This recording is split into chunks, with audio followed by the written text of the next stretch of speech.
Melbourne Reuters, without a victory since her stunning US Open triumph last September, American Sloane Stephens admitted on Saturday that the experience of becoming a Grand Slam winner had been overwhelming.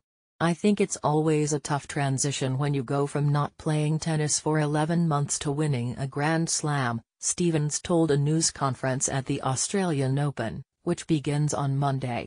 "It's never going to be anything you expected.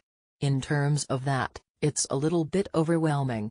The 24-year-old has lost all 6 of her matches following her win at Flushing Meadows, struggling to cope with the expectations and extra demands on her time.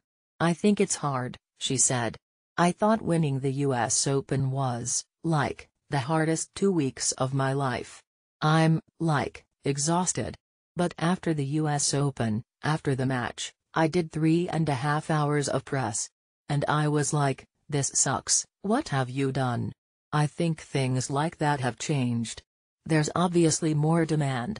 These things are mandatory now." With that, it's been a bit challenging. "But I only do the things that are mandatory, so it's easy." Despite her poor form, Stephens goes into the Australian Open with a chance to back up her US Open victory. "Her disappointing results," she said, "were not a huge concern.